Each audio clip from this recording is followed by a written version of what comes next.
All right, we'll give a few minutes for people to pour in.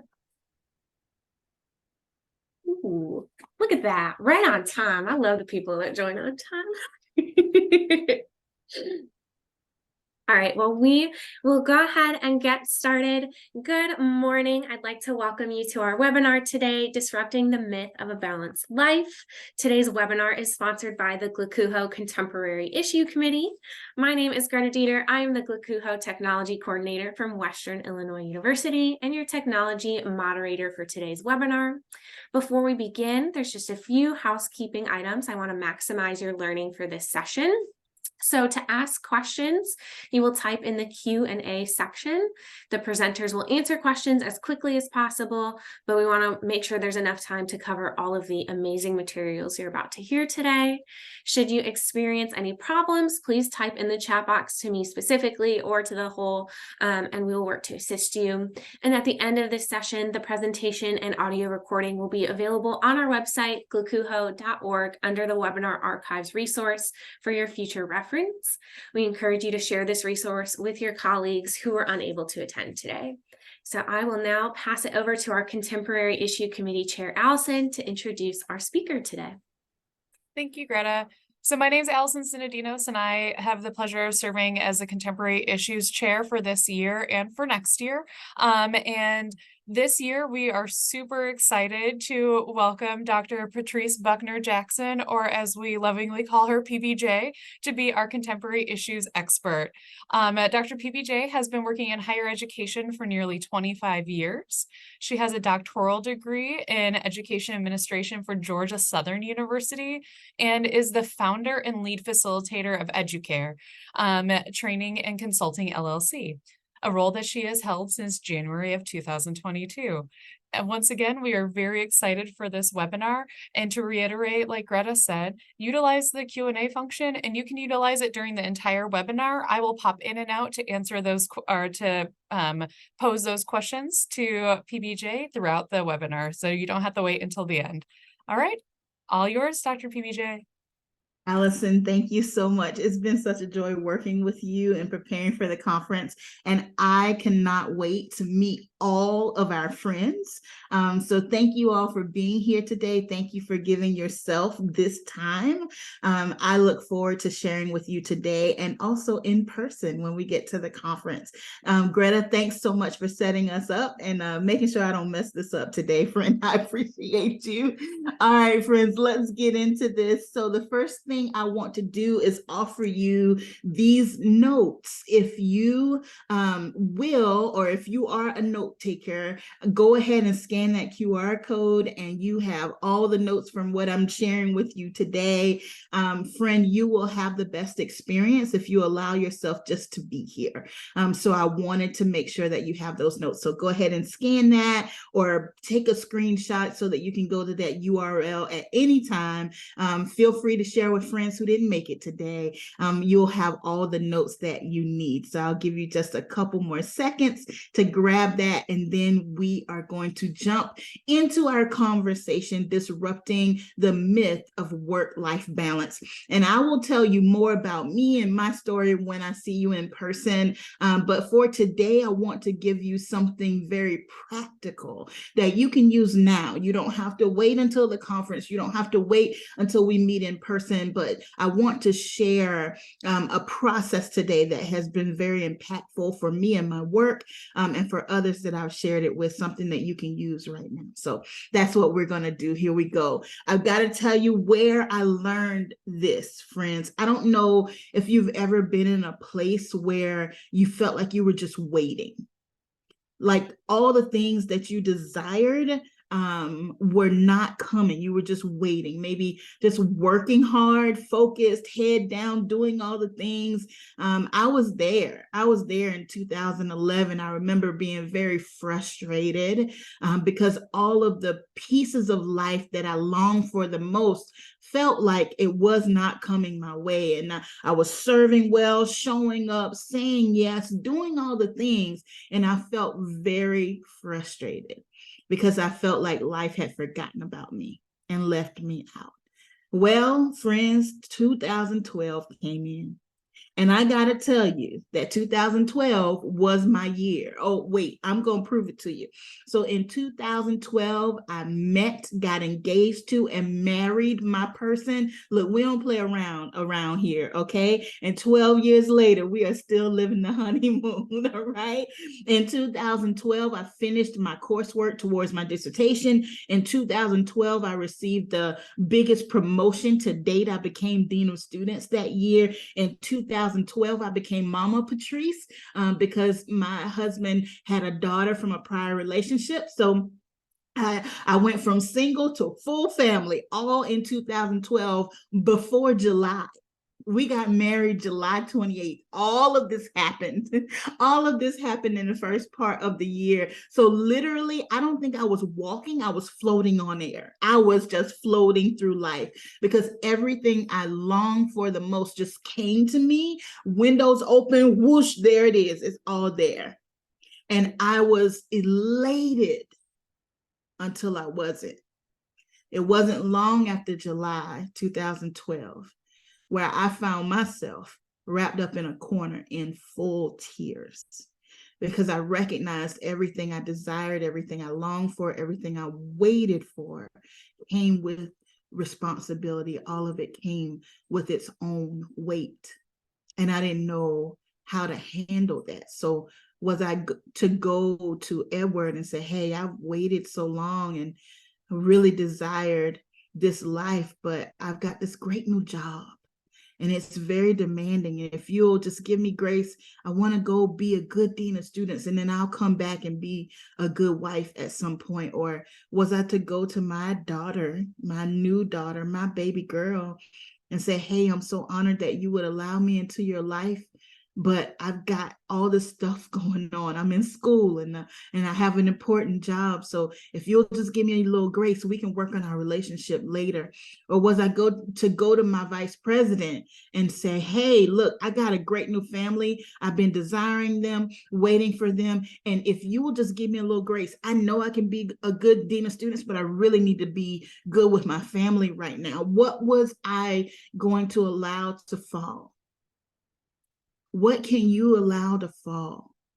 Maybe my story is different than yours, but I know that you have competing priorities. I know that while you're sitting here on this webinar today, that there are 10, 15, 25 other things that you could do. Probably during this time, somebody on here is on call, somebody's getting text and emails, somebody's going to knock on your door, somebody's going to show up and ask you for something because that is the lifestyle of the work that we do. There are not a lot of boundaries that we have, which is one of the challenges we're going to talk about when we get together. So how do you handle things when everything is important, when everything is pulling on your attention, when everything needs your time and your effort and your energy? How do you manage it all? How do you do it? That's what we need to talk about today, because we've been taught that good leaders know how to balance. That's the story that we've been given. Good leaders have work-life balance. Good leaders know how to balance. Well, okay, let's try the theory. If good leaders know how to balance, then let's try it out. So I would imagine that people on here have a job. You're probably not on this webinar if you don't have a job. Well, this is your job weight, friend. So just hold on, because I know you can feel it. You can feel the weight of your responsibilities. You can feel the weight of that program or that project or that committee or that crisis that's looming. You can feel the weight of the responsibility of the next thing. Okay, we are in October now, so we're already thinking about winter move out, and then they're moving back in, and all the programs that have to happen, and the training for RAs in January. All of that is happening, but you're not just a professional. You probably also have people in your life that depend on you. So you have loved ones outside of work, people who you love and people who love you, who desire your attention and your time, and you love them and you don't want to lose them, and it's weight. Well, when was the last time you called me? When was the last time you came home? Are you going to come to the birthday party? Can you show up? people in your life who you love. So we're balancing. And then some of us have the nerve to be students while we're professionals. So we're getting our master's degrees and getting our doctorate degrees because that's what we do in higher education. So not only do you have your work, not only do you have your people, but you have your education that you're working on. And then on top of that, some people work in the community. So whether that's a committee on your campus, or you're a coach or a mentor in the local community, or you're a part of a church community, you are giving to folks outside of your institution. And then good leaders are taught that we need to have some sort of self-care. So even if you don't do it perfectly, you need to sleep, you need to eat, you need to move your body, all of these things. And I'm going to stop because this is getting very dangerous. But this is what work-life balance looks like. This is what it feels like to carry. This is about 50 pounds to carry all of your things at the same time. And we're taught that good leaders know how to do this well. So you feel inferior, or you feel not enough because carrying this weight makes you tired. When was the last time you asked somebody, how are you? I'm just tired. Is everything okay? Yeah, everything's fine. I'm just tired. They're not saying they need a nap. They're tired from carrying all of their responsibilities all at the same time. This is not sustainable. It's not fair. It's not reasonable. If I were to challenge myself to carry all this weight for the rest of our conversation today, friends, I would drop something. And when something falls, there's damage. I meant to show up for your birthday. Gosh, you were on my mind. But every time I thought about making the call, it wasn't an appropriate time to call. Friends who are estranged, family members who are separated because of the weight. Not because of who you are in your heart, not because of lack of love, but because of the weight. This cannot be life. No one can do this well. It doesn't matter your years of experience. It doesn't matter what degrees you have. It doesn't even matter what your title is. No one can do this well. So then what is the answer? Because the demands don't stop. Work is going to be working. Life is going to be lifing. The demands don't stop. So how do we handle it, PBJ? If it's not about balance, then what do we do about all the things that we're responsible for? Friend, you got to choose the priority of the moment, not of the day, not of the week, not of the month. The priority of the moment. Because especially in the work that we do, priorities change quickly. So in this moment, I've dedicated to spend this time with you. I gave my word, I agreed to share with you. It doesn't mean I don't wear a number of other hats. I still have all of those roles in my life: wife, mom, daughter, business owner, all the things. I still have those things. But in this moment, I'm going to give myself the grace to be here with you, because that's what I dedicated to do. And nothing else needs my attention at this very moment. So I'm going to allow my mind to be where my body is. All the other things that I have to do for the rest of the day will happen when I get to them. But in this moment, because you're here, friend, and I don't know what convinced you to register, I'm not sure why you decided to show up, but you're here. And because you're here, what if you allowed your mind to be here? What if you put your phone on do not disturb? If you can, if you're not on call, friend, don't get fired, okay? Don't just keep your job, right? But if you can you create a boundary to allow yourself to be present in this moment? And watch this. If the priority changes, so if the on-call phone rings or if you get a call from somebody on your campus that something is going on, you give yourself the grace to switch priorities and you don't feel guilty about it. Guilt is unproductive. Priorities change quickly. Accept that and get into a rhythm of changing priorities when you need to change them, because you have enough experience in your life by now to know what your priority of the moment is. And sometimes that priority needs to be you. Sometimes, at some point, you need to be the priority of the moment, your own health, your own rest, your own think time. All of your priorities cannot be other people and responsibilities. At some point, you need to be the priority. So we are debunking the myth of work-life balance. It is not real. It's not how any of us do this. I remember when I first connected with my family and knew Dean of Students and all the things were happening, I never felt like I was in the right place to do the right thing. I would be at work thinking about all the things that I need to do for home, and I would be at home thinking about all the things I didn't get to do at work. So there was no rest. My mind was constantly running because I never felt like I was in the right place to do the right thing when I needed to do it. So I had to find a process, a system, something to help me determine and dedicate to the priority of the moment. And that's what I'm going to share with you today. So let's get into it, friends. Before we get into the strategy, I want to ask, how are you?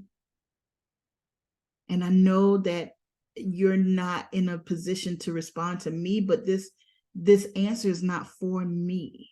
You don't owe me that. But I need you to know. How are you? How often do we ask that question in passing and we don't even wait for an answer? It's just a hello. It's just a greeting.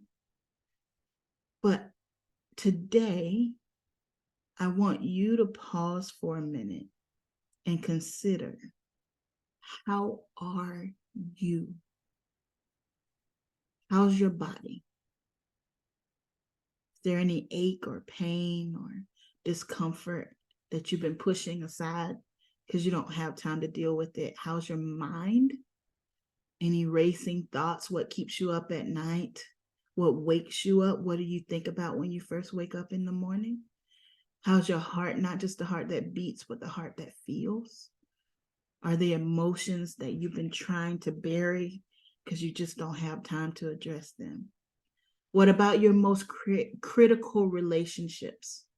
The ones that mean the most to you, the ones that at the end of the day, you want to look around and they're still intact. How are you? How are you? Let me give you some language, and we'll talk more about this when we come together in a couple of weeks. But I talk about something called the cycle of burnout. And this is how I define it. There is an official definition of burnout from the World Health Organization, right? But I just want to give you a spoonful of PBJ today. I want to give it to you from my perspective, if that's okay. When I engage with folks who are in the cycle, the first level is what I call surviving. And in surviving, they feel the weight. They know it's too much. They're trying to teeter, trying to balance, trying to hold it all together, maybe dropping a couple of things. And we know when something falls, something breaks, or there might be an injury. But they continue to carry it because that's what we've been taught. Keep going, keep pushing, never quit, keep showing up, no matter what, keep going, keep pushing. And it's almost like you're on the roller coaster and no one will stop the ride and you just want it to stop for a minute. Like, I'm responsible for all of these things now. I've said yes to all of these things now. How do I stop this flow? I feel the weight. I know it's heavy, but I don't know how to get out of it. That's surviving. When a person is in surviving mode, how are you? I'm fine. How's your family? Everybody's fine. How's work? It's fine. Fine, the word is not the problem. The word is a symptom. When everything is fine, that's a sign that the cycle has begun. You shouldn't just be fine. Just good enough is no longer good enough. We've been through too much for that. If we don't do something different in surviving, then we move to overwhelm. In overwhelm, the water level of your life is rising and you're fighting to keep your head above water. In overwhelm, the mask that you wear in surviving to hide behind, that mask starts to crack and it starts to tell on you. So your body, your internal systems are blaring the alarms and flashing the red lights saying, this is not working.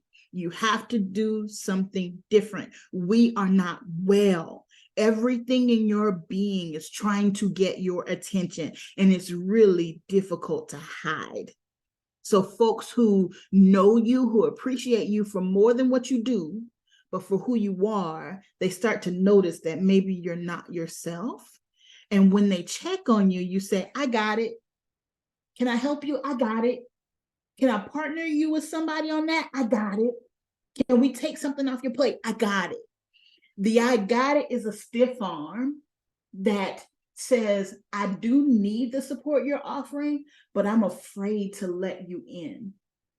If I truly let you in, you might be worried about me.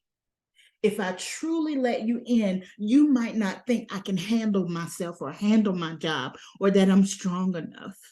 If I truly let you in, I'm concerned about what you might think about me. So I can't let you in. So I got it. If we don't do something different and overwhelm, then we get to burnout. Burnout is the whisper, or I'm sorry, overwhelm is the whisper. Burnout is the demand. You will stop. Burnout is rude. Burnout is a thief. It will not schedule with you. You cannot say, burnout, just wait. Fall break is in 2 weeks. So just hang out in the corner until fall break, and I can go in my apartment, or I can go home and fall apart and come back out and everything's fine and no one will be the wiser. Burnout doesn't allow you to schedule, and it doesn't allow you to determine how it shows up. In burnout, something breaks. I call it the involuntary automatic shutdown. I have a friend, Lindsay Ray Perry. She formerly worked with political campaigns in Washington, D.C. Lindsay tells how she was crossing the street in D.C. one day and just collapsed. When help came, she didn't know who she was or where she lived. PBJ walked away from a 20-year career. I'll tell you more about that when we're together. I didn't plan to quit my job that day. Burnout is the automatic, involuntary shutdown. And there's no more mask to wear, and there's no more hiding to do, because you can't hide it. So no matter where you might be in the cycle, or if it's not you, then I celebrate that, friend. And I'm glad that you're okay. I want you to remain okay, but I also want you to look around you, because if it's not you, it's somebody close. And we'll talk about that. I'll show you some research on that when we're together. So now what can we do very practically? So when we come together, I'm going to give you the in-depth strategies. Today, I want to give you one practical thing that you can do. So we are going to talk about how to manage capacity. You have a limited amount of energy, your time, your effort, your attention, and your emotions. It is all of us have in a limited amount. Just like a financial budget, you need to budget your energy. If you continue to just expend energy everywhere, all over the place, you will be left dry with nothing more to give. So how do you manage your energy? We're going to walk through an energy audit together.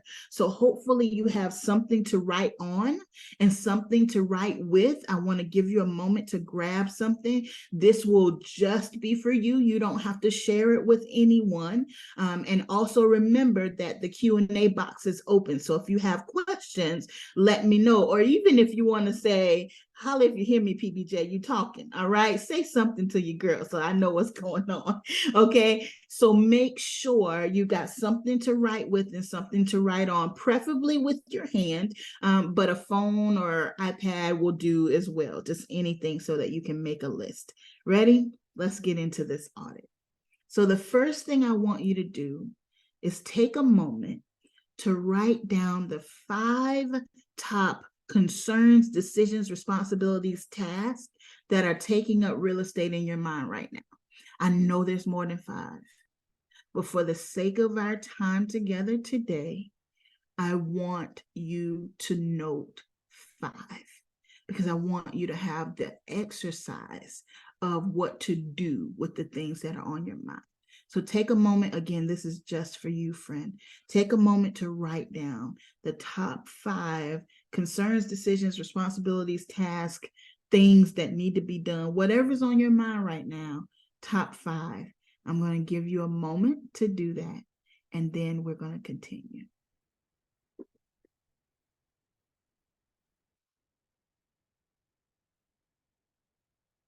Allison, while they're doing that, is there anything in the Q&A box? Not yet, Okay, thank you for checking. I appreciate you. but this is wonderful. And I appreciate all your visuals. It's helpful. Thank you, friend. I appreciate that confirmation. And you're right, there are so many more than 5. I know they're always more than 5, but for the sake of our time, we'll work through 5, but then you'll know what to do with the rest of it. Wonderful. All right, friends. Thank you, Allison. Okay, so hopefully you have your 5. Now let's get into what to do with them. What do you do with all the things that are on your list? So when you think about an energy audit, we're going to walk through things that you need to accept, where you have influence, and where you have control. Now, this theory is not mine, but I'm applying it in a different way. Sue and Neil Thompson use, some people call it locus of control, to train leaders. And it's powerful. I'll tell you where it first became impactful for me. So in 2020, when we were in the midst of everything, in March 2020, we moved our students out. In August 2020, we moved them back in. I know I don't have to tell you all, it was all the things. Move them in, isolate them, deliver meals, program with them, but don't let them touch each other. Like all the things were happening in 2020. And I found myself drowning in all of the changes, all of the mandates, all of the decisions, the political parts of it, the mandates from our system. It was just a lot. And it was too much. It was overwhelming. I was so flooded with all of the things going on that I couldn't focus. I could not focus on the things that I was responsible for. So I started using this model to determine where my energy would go. I had to decide how I would spend my attention, my time, my emotions, and my effort. And I had to be very intentional, because without that intentionality, I was spending energy everywhere, left exhausted, and making no progress. So that's when I started using this, and I want to teach you how to use it. So let's get into it. So first, I want you to consider your list and what you may need to accept. Now, this is the most difficult part for those of us who are fixers. So let's start with the hard part first, because we feel the responsibility of making everything better, of doing everything perfectly and in excellence. And I'm here to tell you that there are some things on your list that you just need to accept. Accept doesn't mean you don't care. Accept also doesn't mean it doesn't impact you. Hear me. That's where it can feel really sticky. Accept doesn't mean it doesn't impact you. Accept means you recognize that you are not positioned to make progress in that area. If you continue to pour energy, more energy than is called for, into an area where you don't have knowledge, skills, ability, experience, access, and authority, then you will feel like a hamster on the wheel. You're running, you're doing all the things, you're working, but you're not getting anywhere. So when I encourage you to accept, I'm not saying to just throw it to the wind like it doesn't matter. It does matter, friend. But you recognize you're not in position to make progress. Now, here is the hard part of accept. In a lot of these areas, you do have the knowledge, skills, ability, and the experience. But friend, if you don't have access and authority, you are not positioned to make progress. You might even have the right answer. You may even know exactly what we need to do.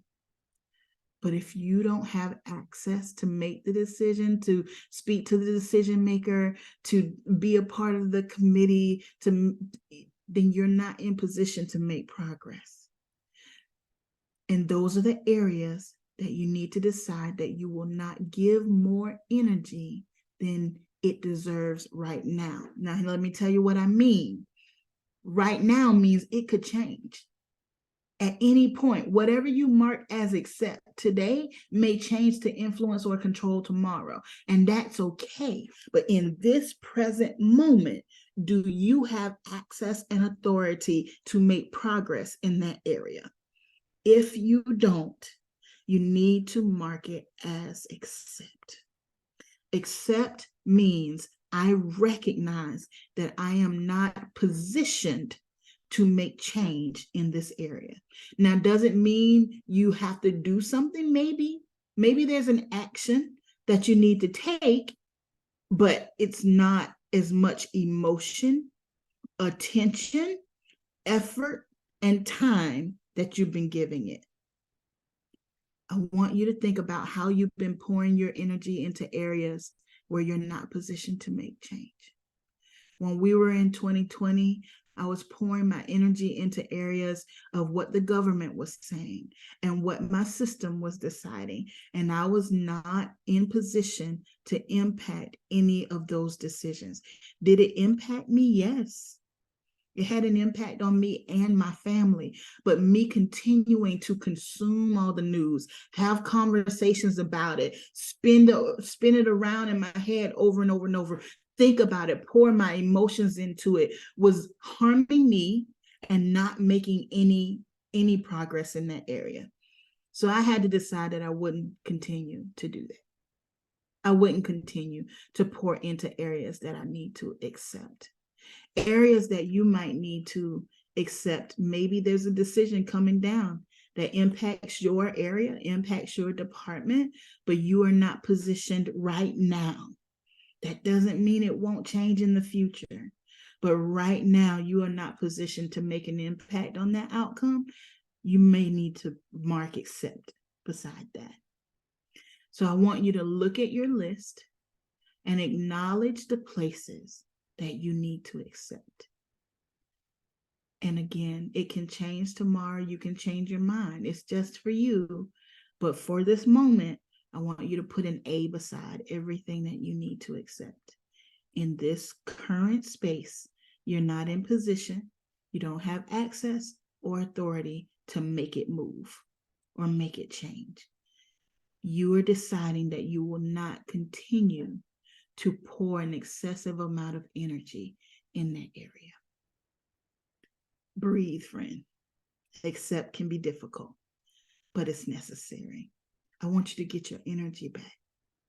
I want you to be able to use your power in the spaces where you can see the most progress.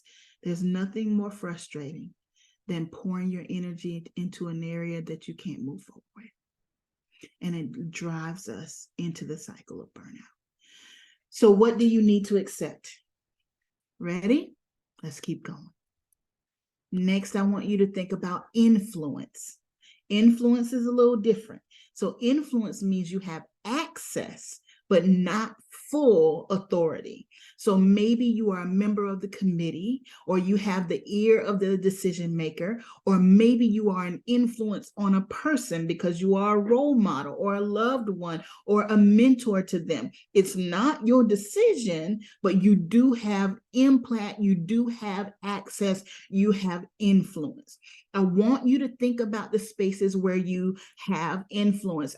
I work with, when I'm working with mid-level professionals and newer professionals specifically, I've heard, I never get the opportunity, or I'm never invited to the table. And there are many, many reasons why that might be true. But I always ask about your influence. What influence do you have on the department or on the institution? Because your influence goes before you. Your influence is invited to the table before your body is. So I want you to consider what impact, what influence do you have? Even if you're not invited to the table yet, conversations that you're having at work may make it to that table before you are. And if you're not there, you don't get to add context to those conversations. So I want you to think about your influence. I'm going to pull over and take a detour real quick, because especially for my housing folks, I want to encourage you to consider, who is your community outside of work? Who are your people outside of work?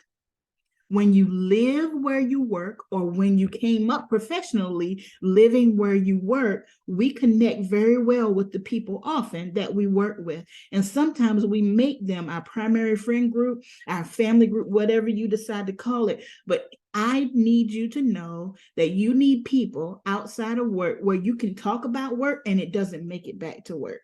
Holla if you hear me.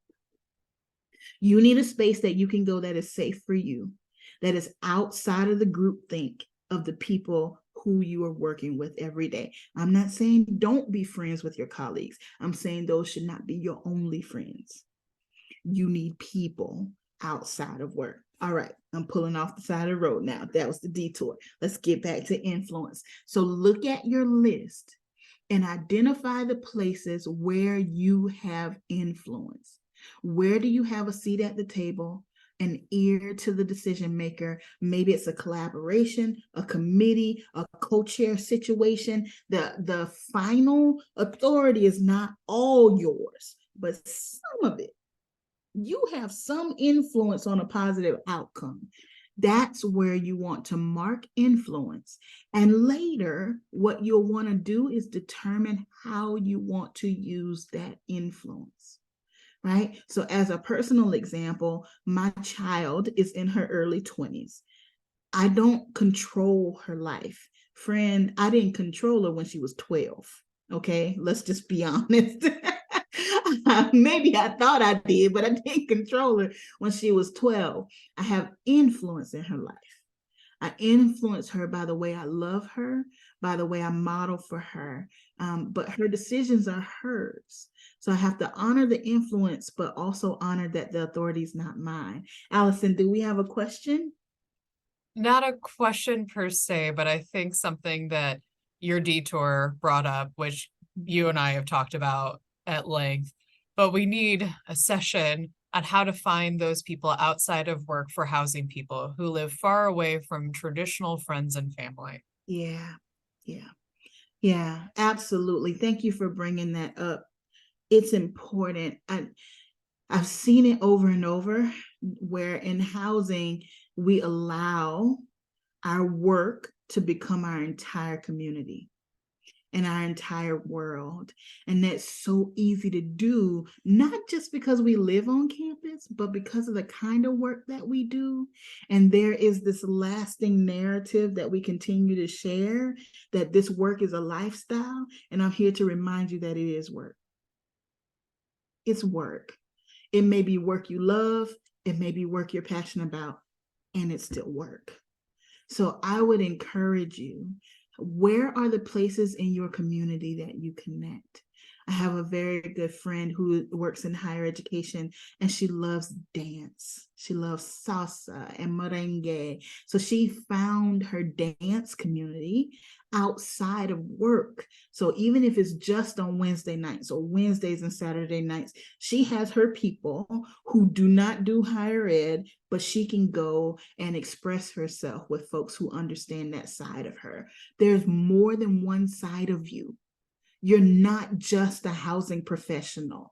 There's more to you. What do you love? Not just what do you love, what do you need? What do you miss? Find it in your local community.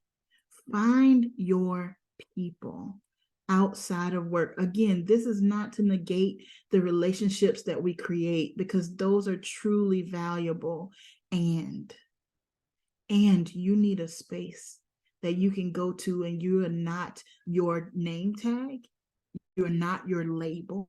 You're not a representative of your university, that you can be you. Okay? Thank you for sharing that thought. So look at your list and identify where you have influence.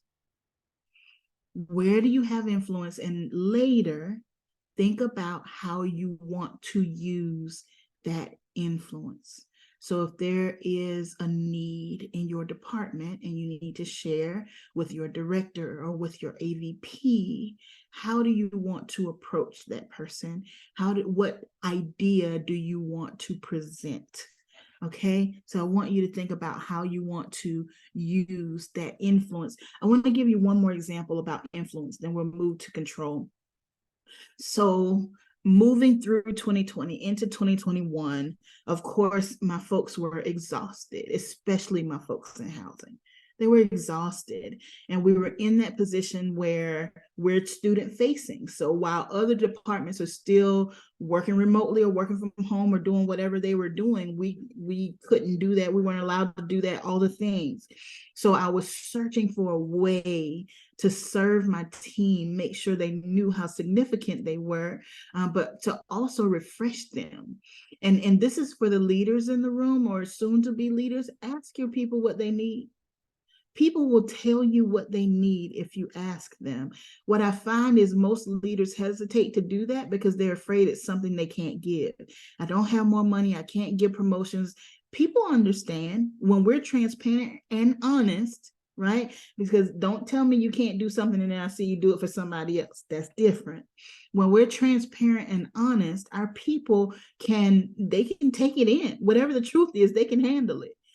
Ask people what they need. So I sat down with my folks and I said, look, what can we do? What do you need? Here's where we are on remote work. Here's where we are on these things. What else could we do? And my folks came up with an idea. We called it R&R, Reading and Research Day. And the proposal was that each employee would get a certain number. It was 1 or 2, I can't remember, a month of R&R days. R&R days, you weren't off, right? But you were choosing to do something else, because in virtual meetings, back to back to back to back, nobody had think time. Nobody had planning time. Nobody had problem solving time. So my folks said, we need time. Like, we just need to think. We just need to plan. We've got student leadership training and all these things coming up, and we have no time other than our nights and weekends to actually do the work. So the proposal was each person could ask for that day to do whatever that project was. No email that day, no phone calls that day, no meetings that day. It had to be pre-approved, all the things, but you identified, this is what I'm going to be working on today. I'm going to plan RA training today. I'm going to do this work for this committee. I'm going to do some research for this problem. I'm going to go and do a campus visit here. Whatever it was, work related, you didn't have to be in the office to do it, but something that separated you from the rush of the day so that you could get it done and think clearly, right? And the requirement was you had to submit some kind of evidence of your work by the end of the day. So a summary of what you read, the plan for the training, pictures from the campus visit, whatever it was, you got to submit something by 5 o'clock to show what you did. We took that proposal to the vice president at the time. I was serving as AVP, took it to the vice president at the time, and it was approved. It was influence. It wasn't our decision. We didn't have authority to do that without going to higher authority, right? But we had influence in not just saying, hey, my people are tired. Well, everybody's people were tired, right? So that would not have gotten me so far. But going to say, hey, my people are tired. And look, we did desk audits. Look at the number of hours my folks have worked over the last 3 weeks. And here's a suggested solution. This is what would help us if we were allowed to do this. That's influence. Equip your people to advocate for you. Allison, what do we got? I think that that's absolutely incredible that you all did that, first off. We have somebody for a suggestion of how to make those connections. As a former housing professional, 20 years, I learned this later in my career. I sought out social opportunities in the community, such as fraternal philanthropic organizations that expanded my outside of higher ed network / friends, and it saved this person's career. I believe that. Thank you for sharing with us. I love that. I love that. All right, friends. So we're going to keep moving because I want to make sure to give you all of this. So the last area here is control. Control means it is in your hands, friend. You have knowledge, skills, ability, experience, access, and authority. You could make a decision or take an action or take a step without clearing it with anybody else. Here's the thing about control. It's easier to put energy into areas that we have to accept. Well, if they would just, or the answer is when the consequences don't fall on our shoulders. But I want you to know that there's more in your backyard than you really realize sometimes. So as you go through that list, what is on your list that you actually have control of and you could make a decision without any influence, without any authority from anybody else? If there is anything on your list where you do have control, the authority is yours. I'd like you to put a C beside that for control. Now, there's a part of this that I want to share because I want to be very clear. Most of what you have on your list or on your agenda may have what I call pieces and parts, right? Especially as you grow in leadership, there are very little things that are just straightforward. Most things, a part of it you have control, but then there's a piece where you just have influence, or some of it you need to accept, but then there's a little bit that you control. So I want you to think about, as you go through everything else on your list that you didn't write down, or even things that you wrote down today, what are the pieces and parts? Where are the parts that you need to accept? Where are the parts where you have influence? And where are the parts where you have control? I just needed to acknowledge that today, that some things are not just straightforward. Most of what we carry on our hearts and on our minds, there are pieces and parts of it that we need to separate and determine, okay, this I need to accept, in this place I have influence, in this place I have control. And you may have all three in one task or one decision. And that is what happens as we progress in responsibility. So I just wanted to acknowledge that with you today. Okay, so before I let you go, we have about 10 minutes left, and I want to be sure to answer any questions. If you have any other questions, this will be a great time to add it to the Q&A box. Now what? So I'm left with this list of things that I control. And very often I hear, PBJ, the list is still long, friend. Of the things that I need to accept, where I have influence, when I look at control, there's still a lot on my list. So what do I do now? So I want to take you a bit further, and all of this is in your workbook that you scanned and downloaded earlier. So I want you to know it's there for you. Some things to think about on the list of control items. One, what are the true mandates? in education, we have, especially in higher ed, we have a lot of implied mandates that we've accepted as mandates, things that are, this is the way we've always done them. Or, well, if my boss does it that way, then I assume that's the way we're all required to do it. The time in which people answer emails and answer calls, or how we accept text and interruptions of our day, or whatever it may be that's taking up real estate for you. I want you to ask some real questions about what are the true mandates, not just best practice, but what are the actual requirements. Sometimes we need to have a conversation with the supervisor to say, do you expect that I would be checking my email and answering over the weekend? Is that a real expectation here? Do you expect that I would take on certain number of committees? And if that is the expectation, then give some realistic, not in a complaining way, but here are all the things that is on my list or on the list of my team. How would you like to prioritize these? Because all of them can't be done all at the same time. So can we have a conversation about what our agreed priorities are, so that I can make sure that I'm giving my energy in the places that you expect that I'm giving my energy? We hesitate to have that conversation because we get concerned that it sounds like I can't handle my job, or it sounds like I'm complaining, or it sounds like I'm not strong enough to do this. But the truth of the matter is, we all need to agree and understand that we have a finite amount of time. It's not, we know that there's an end to the time that we have available and what we can do well. So I want to invite you to think about how you need to have those conversations and how you can show evidence of, this is what we're doing, this is what we can do, this is what's on the list. Can we talk about what the priorities are so that we're all on the same page and that I'm meeting expectations? So what are the true mandates, not just implied mandates? What are the foundational tasks? So foundational tasks are the things that need to be done in order for you to do your job. We cannot do X if we don't do Y.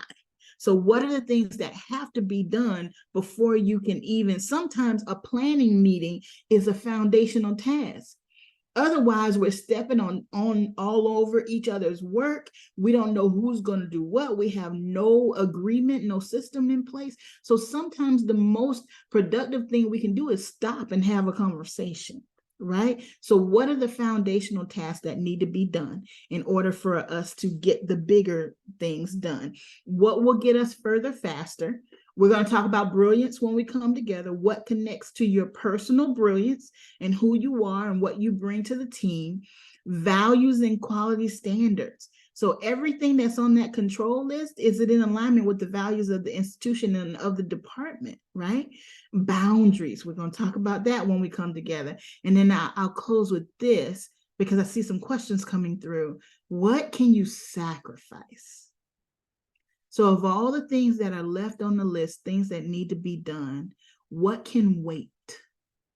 What can wait? What can we plan out to say, before the end of the semester, we're doing A and B. And in January, we'll move forth and look at C.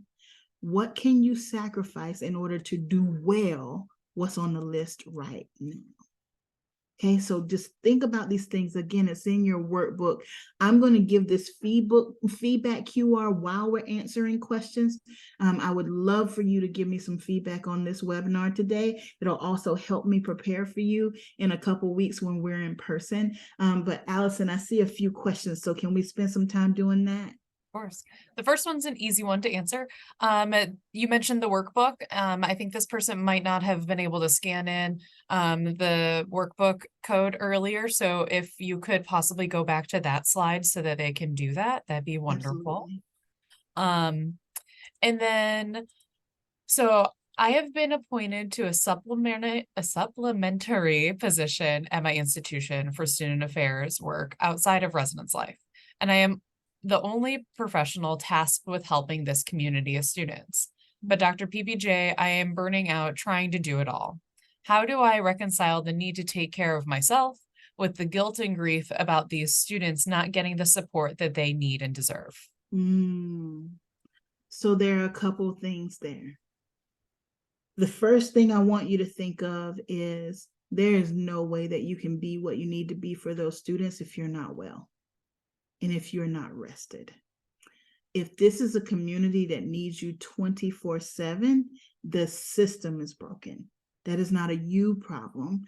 That's a challenge of how do we need to set this community up for success. So I need you to understand that rest is not a reward. Rest is not a privilege, it's a requirement. So what does real rest look like for you, and how do you need to prioritize that so that you can do what you need to do? Secondly, I want you to think about who do you need to have a conversation with to determine the best next steps to set this community up for success. And not just who do you need to communicate with, but how do they receive information best? I call it speaking their language. So who is the person or people that need to understand the need and what matters to them? If they are data people, then you give them data.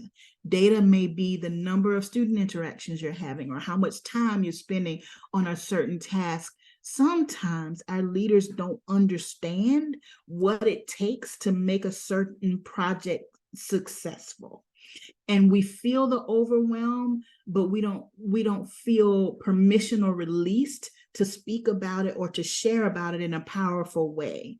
What evidence can you share? And not just to preserve you, but I'm assuming your folks want this to be successful for students.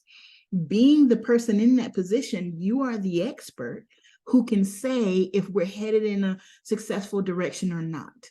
So what evidence can you share to tell the story of what's really going on with that community so that folks can help you set it up in a more sustainable way?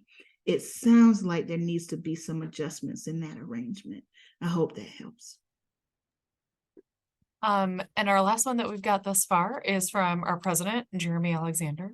And he would like to say is thank you, Dr. PBJ. Thank you for giving us a relatable framework to care for ourselves and how to continue to look out for our people. I am looking forward to connecting with you more at the conference. Oh my goodness. Thank you. Thank you for having me. It has been an honor to spend this time getting to know Glakuho. I always say it wrong.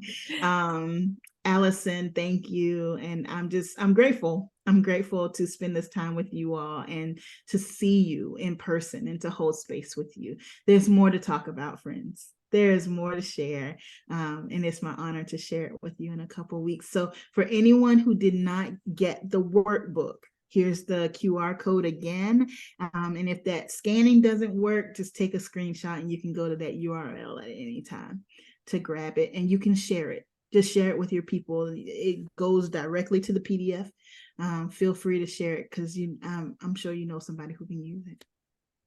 Well, thank you so much again, Dr. PBJ. Friends, I would suggest that you also look up Dr. PBJ on LinkedIn. She has excellent resources there all the time.